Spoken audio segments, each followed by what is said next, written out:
morning, and welcome to another episode of Haunt Talk. In today's episode, we are going to be reviewing 7 Floors of Hell at Evil Unleashed, presented by JoeBoo Evil Events, or 7 Floors of Hell for short.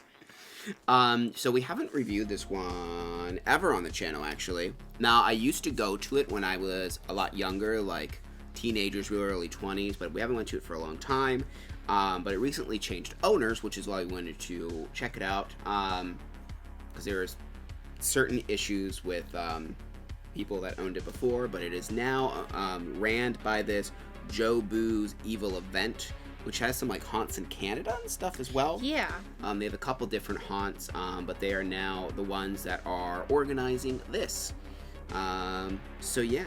Before we get into the review, make sure you like and make sure you're subscribed and make sure you're checking out our merch store to help support us. We also have a Patreon, so if you want to help support us that way, it helps out a lot because we do more than just this content. If you didn't know, we also have a series called Haunted Adventures where we go to real haunted locations. But of course, right now the focus is going to be all haunted houses because it is haunted house spooky time. We usually do a few like Christmas reviews and stuff like that for haunted houses. But with that being said, we're going to get into the review, which as always means we must refer to the Book of the Dead! Book of the Dead! Book of the Dead! Book of the Dead! Alright, so of course we're going to start off with sets and props. This place is very old school. All of the haunted houses are in tents, positioned around. Tents. Not intense. Not intense. Not no, actual like things you camp in. Like tents. Yeah, well, much bigger than that. But like big bigger. Tents, yeah. Right. There were actually regular tents, but in one of them. anyway. Yeah. So, and I will preface with saying, like, so we weren't sure like what to expect from this place going in. We had I'm going to be honest, we had pretty low expectations, but we want to give everything its fair due. And I know this is a fairly popular place. Because also, 7 Floors of Hell, like, it originally got its name because there's that fake haunted house that there's still a lot of people believe where, like, they'll push you out of windows and all of that, and if you make it to the end, you get all this money, which there's other places like McCamey Manor and stuff, I believe, that's kind of one of the reasons that they do it. But yeah, 7 Floors of Hell was, like, this rumored house that never existed, but this is just, all it is basically 7 different themed haunted houses that you go to. So, let's get into the actual themes here. Yeah, we'll talk about the themes. I'd like to go in the order that we went through them. So the first one was the House of the Dead, I believe, House of the Dead, yes. This one is probably the most kind of traditional haunted house theme, I would say, which is surprising because there's another one actually that is like Haunted Mansion. I expected that one to be a little more traditional. Yeah. But I guess this one, like maybe zombies? I think so. Yeah, it was a lot of like skeletons and things like that. So yeah, it was very This one was probably the most janky of the setup because this one really wasn't a tent. There wasn't really much of a roof on this one. No, this one kind of seemed like they ran out of tents or something, and they just kind of were like, well, let's just build it over here, and we'll kind of drape like stuff. Yeah. But there was a decent amount of like things in there like that they procured. You could definitely tell that like a lot of the things were like things that they were finding at like probably like garage sales or just like whatever, just like finding junk basically and making, which worked for like the theme of it of being in a house. This one didn't have any like real memorable things that I can think about, but it was pretty standard from what you kind of just like you're walking through a gross dilapidated like house with like just corpses and stuff like that. And the next one was Circus. That's the next one we went through. Yes. So it's your typical, spooky clowns, things like that. This one had, I think, some Spirit Halloween props in it too. Yeah, but like the big kind of cool ones though. Yeah, the big animatronics, things like that. Very, very your typical, creepy clowns, creepy circus kind of thing. Yeah, there was some problems with this one where like this was the only one that had a vortex tunnel on it, and I noticed there's a few things that seem not to be working. I think they're having problems with power in this one. I will say probably the two of the weakest houses were probably the first 2 we did though, the House of the Dead and the Circus, and yeah, it definitely. The vibe of this place was like multiple yard haunts in a way. Yeah, Yeah. No, it definitely felt like you were going to like somebody's like someone was putting it on in their garage kind something of feel. like that, which isn't necessarily a bad thing. There was a certain charm to that.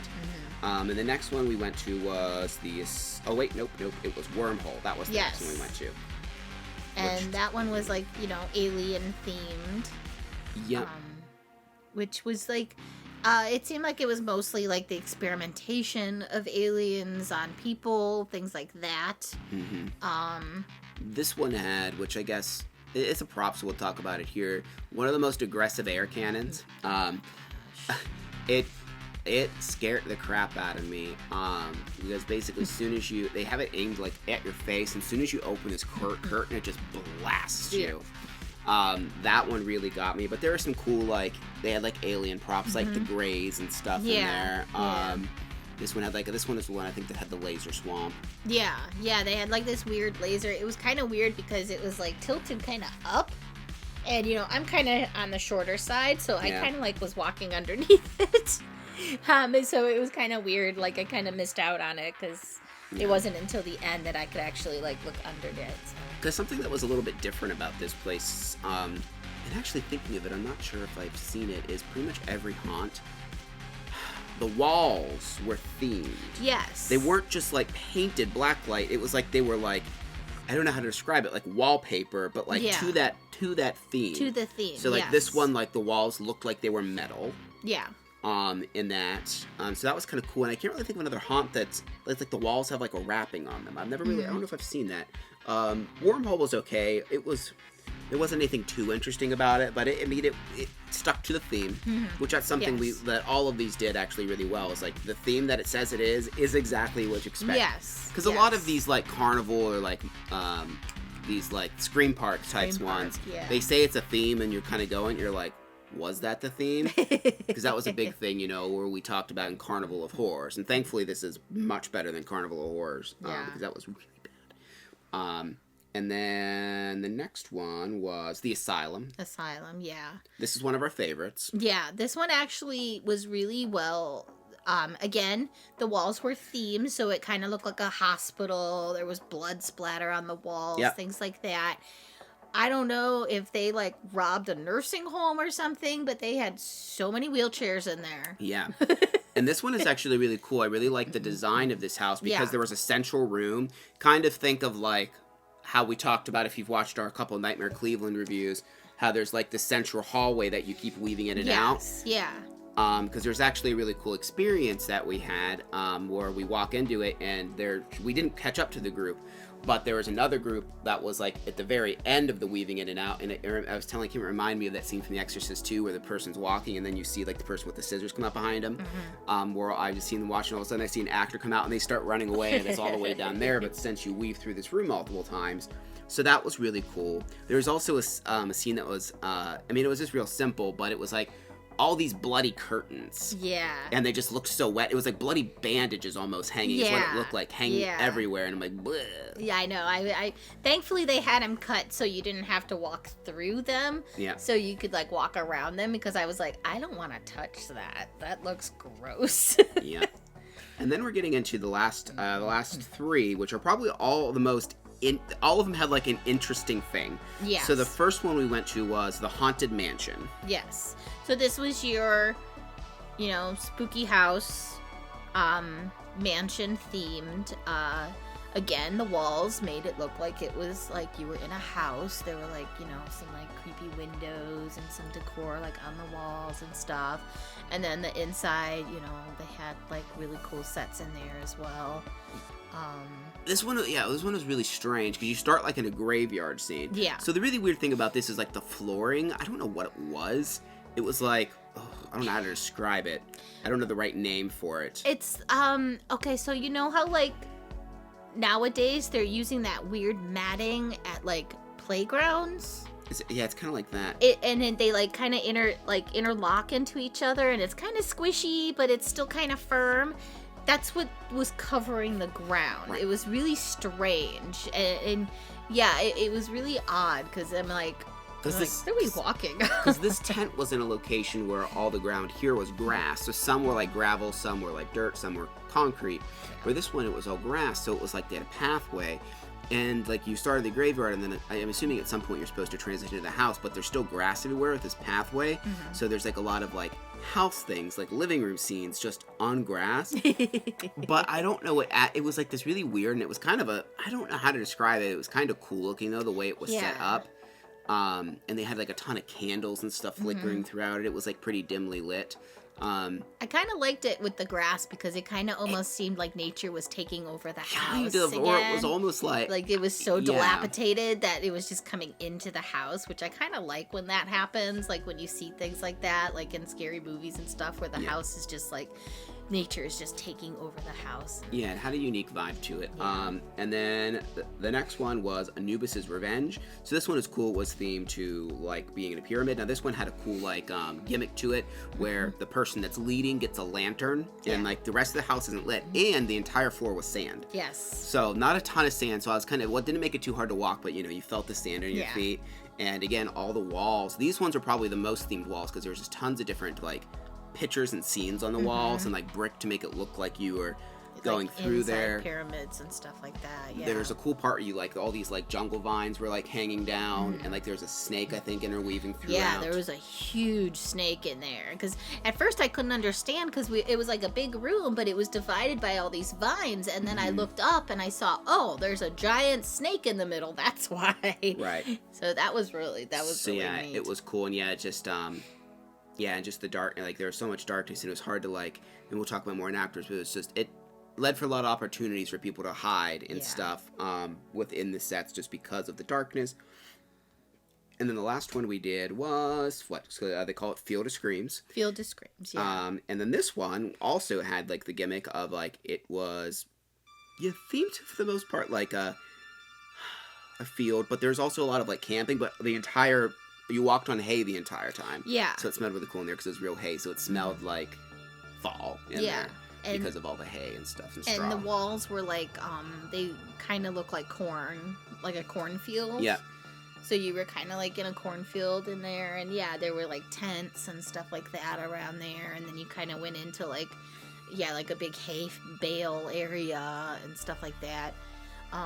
Because something that was surprising as well is there's a lot of scenes throughout these that do open up a bit, which is something I feel that's unusual. And I did hear that through the grapevine that someone that helped design this has also like worked with like Chippewa, like Slaughterhouse and Nightmare Cleveland, so that's interesting. And I feel like there's bits of that here and there. Yeah. There's bits of again. This is a very different haunt, and also I do want to preface you want to make sure your expectations are in check, because even though this haunt's been around a very long time, it's completely new owners, completely ran by different people. Yeah. So it's pretty much their first year, really. It really is. So don't go in expecting the most elaborate thing ever. That's why we said it's more of like a home haunt, but I kind of like that because where before it really seemed like they were just, and again, we hadn't been there for many years, but what I noticed in the past, it was just, and what I'd heard from other people that went there, it was just how many expensive props can we just throw into buildings, and that's literally all they pretty much did. Where it actually felt like they were trying things. Yes. Here. Like trying as much as they could with what they were given. I mean, because again, these are tent haunts. And I will say multiple times I got immersed to the point where I wasn't thinking I was in a tent haunt.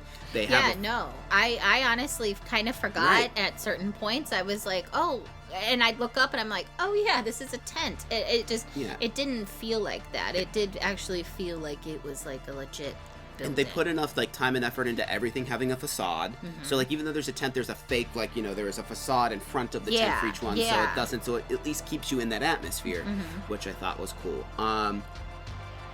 They also had some escape rooms and stuff. We didn't do those. We didn't do the escape rooms, so I can't speak on those. But yeah, overall, we thought sets and props were pretty good, but they were old school and all that, so we gave them a 7.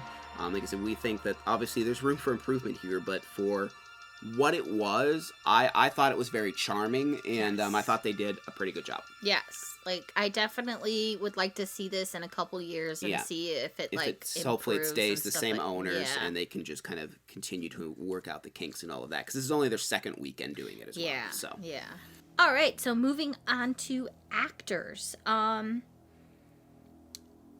everybody that we encountered was full of energy. Like, there was never one that was just kind of like, hey, you know. They always were just, like, doing something. Right. And some had more than others. Yeah. The biggest empty one was the what was it? The Haunted Mansion. That one, there was very few. Yeah. But, like I said, the ones that were there had a ton of energy, and they did a good job spacing us out, where only, like, one time a group caught up with us, I think it was. Just one time, because they must have been running through, because they left a couple minutes in between each one. But yeah, there was a lot of good shout outs here. One thing I will say that's really not actors, but like the people that take your tickets. Everyone is just super, super kind. They would talk to you, they were nice, and they weren't themed or dressed up. Well, there was one woman who I believe took it upon herself to be an alien. She had little alien ears, like these laser glasses, the most ridiculous light up shoes. Yeah. She was really cool. She was definitely themed for aliens. Yeah, it was pretty fun. Because I'm pretty sure she took that upon herself, but like, a lot of people were like, "Oh, is this your first time here?" And just being like really friendly. Mm-hmm. Even the person when we you had to pay to park. We'll talk about that in value. Is we're like someone there and Kim and there's just this arm that flops out of the booth. And Kim was like thought it was so funny. He was telling the lady and she was joking with us and just being really nice. So was the person that we bought the actual tickets from. Mm-hmm. But yeah, so the staff was everyone we encountered was super friendly. And the Q actors were really cool too. Yeah. Well, if you want to call them that. The people that roam around. Yeah, they were actually really funny. Shout out to Stabby. Yeah. He had like this, like, I guess it was almost like a harpoon kind of thing, and it had like a head on it. And he was dressed like in a clown outfit or whatever, and he would just run up to people and just go, Stabby! And then there was a chainsaw guy. He was wild. We were on our way to our car, and he encountered this group of teenagers, and he just chased them. He was swinging that chainsaw like it looked like that epic scene from Texas Chainsaw Massacre. I'm sure you know what I'm talking about, where he's swinging it around and stuff. Yeah. He was doing that, and I was just like freaking those kids. Oh my out. gosh! I mean, he did it to her as well, and it kind of startled me. He walked up, and I'm like, oh god, he's gonna clock her with it, but obviously he didn't, because I'm sure he's practiced it a lot. So I thought that was really cool. And there was a scarecrow guy too that was like, it was just really funny watching them just go after these teenagers. Mm-hmm. Like they were just going ham on them, and like the one even kind of looked, I think it was a scarecrow guy, when he walked by, this guy looked at me like that. I'm like, oh, he's like, oh, he knew he got him good. Yeah. But yeah, there was a lot of stand-up ones in the house. So the very first one, I thought it was funny. There's like this curtain, and all of a sudden just a stuffed animal comes flying out of it. Yeah. And you just hear a little and then all of a sudden then she comes bursting through, yelling at us. And I'm like, it was a good scare, because we were just like, what? This little stuffed animal just comes flying out. Yeah, we're just like, where did that... With some covered in blood, of course. Yeah, we're just like, where did that come from? What is happening? Yeah. She was fun. There wasn't a lot in the Haunted Mansion, but she like popped out and scared Kim. Yeah, I got a really good scare. And then, I was like, oh, and then, like, immediately after, she's like, oh, sorry, I didn't mean to scare you. And I'm just like... It was so funny. What? Because not many people had boo pedals, but she did, because they had, like, speakers above her. So it was, like, this big scare and, like, this real loud roar. And then all of a sudden, like, the music cuts off, and she's like, oh, sorry, I didn't mean to scare you. And then she just steps back, and it was so funny. There was a werewolf guy I know you liked. Yeah, there was a big guy that dressed like a werewolf, and he got, like, real into my face and stuff. And he did bump into me, because obviously they don't touch here and stuff like that. And he said sorry, and I'm just like, it's fine. I like that I typed it that way. And it's supposed to, like, poop. So there was, like, a really cool lady in, like, this giant Victorian dress that just kind of, like, stalked us around the mansion. She was cool. So even though I didn't have a lot, we liked the few that were in there. The people in the Anubis one were just really good. And that one probably had some of, like, the best, like... abilities for the actors to scare you, because like it's pitch it's cool because it's like black in there, but that's the cool thing is, since you have the lantern, it's not just black walls like it is all decorated, but they just can hide in plain sight, because all you can see is where your lantern's aimed, and it's like an old-fashioned lantern but electric, obviously.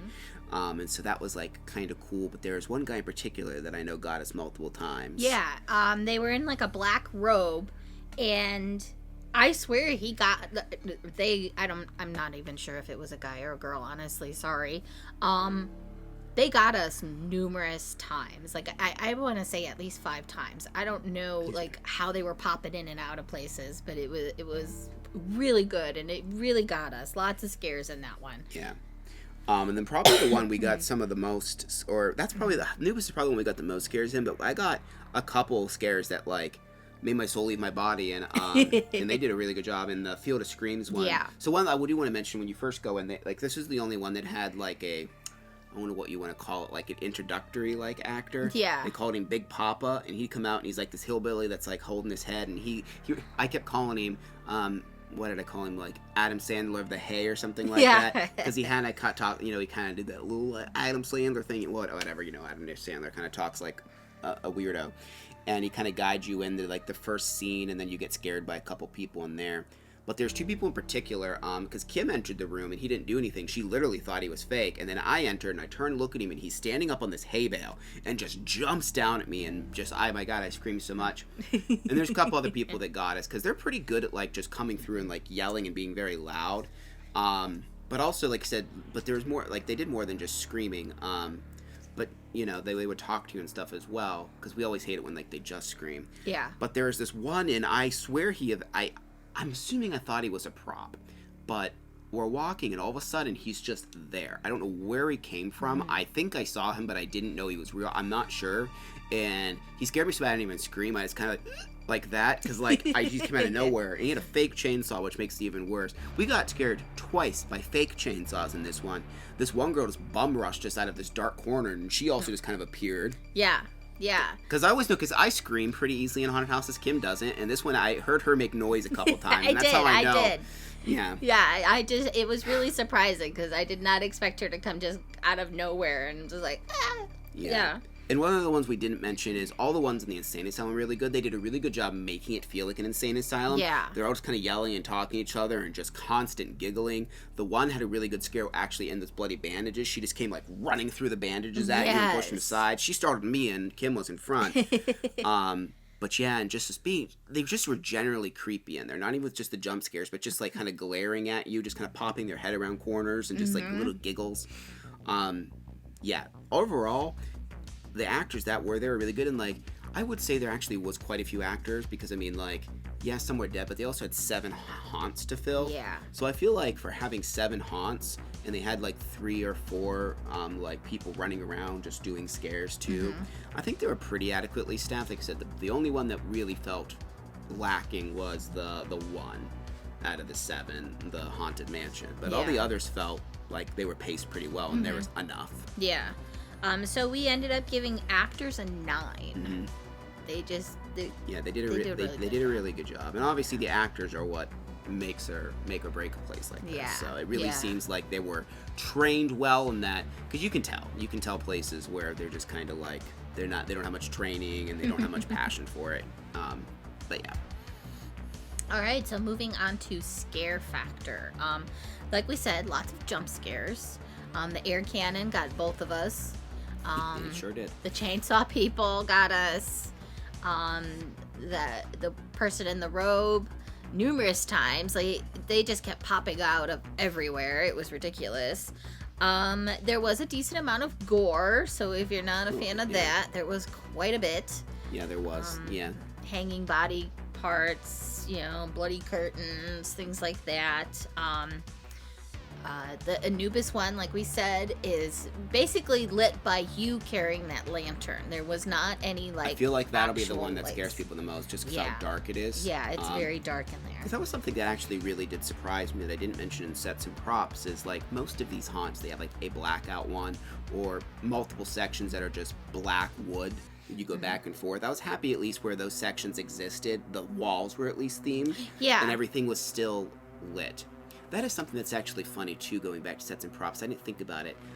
The first one was the circus, or no, the House of the Dead was, like, very backyard haunt. They were literally using can lights. Yeah. For a lot of the lighting. But then the other ones were using more, like, haunt lighting. But, like, the first one would literally have, like, can lights. I assume it's because of the location. They were more limited for something. Yeah. That was interesting. Yeah, it was weird, because there was a few places in that haunt that were, like, very lit. Yeah, like like lit, like a light would turn on and it looked like they were turning like almost like an emergency light or something to like when it wasn't to be meant for guests. But anyways. Yeah, it was really strange. It was almost like they wanted you to look at the props. Like it was really strange. Oh yeah, the loud wall things. I don't know exactly what those were, but they got me every time. So what I think it was is it's a two-way mirror. Is that what it is? Yeah, because there was like a square, and like we would walk past these squares, and I'm looking, and I'm like, that's really weird. And then you would hear boom, boom, boom, boom, boom against the mirror. And then we would go into another area that would like, because again, the rooms like kind of weaved in and out of each other so that like, you know, a scare actor could be here but get you in numerous spots. And you would hear that boom, boom, boom again. And what I think it was is it was a two-way mirror and that person was inside this little cubby and just banging on the walls to get you. Yeah. But either way, scare factor, it was pretty decently scary. I mean, it wasn't anything like crazy intense. It was more like fun time scary, but it was still decently scary. We gave it a 7.5. Now, value's kind of a weird thing. God, they have so many ticket options. I'll just kind of run through them quickly. God. So for one, it costs $5 to park, which that always kind of irritates when places charge to park like that. And it's like, why am I paying to park? Like, just make whatever. It's so weird. But you can buy a ticket for one haunt, which is $8. You can do an individual speed pass, which is $16. You can do a 3 haunt pack, which is $21, or a 3 haunt speed pack, which is $30. A 5 haunt pack, which is $30, or a 5 haunt speed pass, which is $45. 7 haunt pack, which is $40. 7 haunt speed pass, which is $55. Now buy them online because we actually went to the ticket booth and they're $5 more at the ticket booth, but so after tax it was like $50 for the 7, because I don't know who the hell is going and doing a 1 haunt ticket? That is so weird, to me at least. Now when we went, we didn't do the speed pass because they were dead, so we just did the normal one and we didn't like wait in any lines. But if they're busy, I would think that the speed pass is probably worth it. Looks like it's like $15 more for most of them. So that's that option, and then they also have one other option called the All Access Pass, spelled like axe like the weapon. And I think you have to like pick a date for that one. So I don't know if it's always the same. But it looks like this one's $80, but you get a free T-shirt, you get to do the escape rooms, and you get the fast pass. Might include something else there too, but yeah, so a lot of different options. I think it includes parking as well. Yeah, it does include parking as well. So I mean, if you're gonna buy a T-shirt anyway, that might be worth it. But I don't know, that seems a little bit much. It took us how long altogether? I estimated like around 3 to 4 minutes for most of the haunted houses. So you're looking from like 25 to 30 minutes to get through all the houses, not including lines, of course. We do think it's a little expensive, especially for something that's kind of like they're a little, they're just kind of bringing it back and still kind of learning it. It did feel like it was a little bit much. I think like 30 would be more fair, and charging $5 for that, and like their fees seems kind of high. And that's what I started saying. If you buy the thing at the ticket booth, not only is it more, you don't actually get a physical ticket anyways, they still just email you the ticket. Yeah. So it's kind of a long process, because like if there's a long, like there was no one there when we went there, but it's a long line, so you have to like tell them your name, you have to tell them your email and all of this stuff, because they have to email the ticket. But there's big QR codes that incentivize you, so I'd say just get your ticket online. But for value, we gave them a 6. So that brings us to an overall score of 7. Yep. Overall, we were surprised by it. We think the event is pretty good. We think, it's definitely worth checking out. Your mileage may vary if it's a busier night. I'm hoping that the experience is the same. Again, we got lucky and really didn't run anyone because it was a pretty slow night. So we got lucky doing that because we went early in the season. But there are also still a lot of kinks are ironing out, so it might get better when because there was a couple times too, we didn't really mention it, but there's a couple times where we actually saw someone like fixing, like a set when we had there 2 times we saw that. I think it might have been the same guy, but yeah. But all that being said, thank you very much for watching. If you go there, let us know what you think of it. Let us know where you'd like to go, us to go in the future. Make sure you're liking, subscribing, and also make sure you're ringing that notification bell so you don't miss any upcoming videos. Thank you very much for watching. Bye.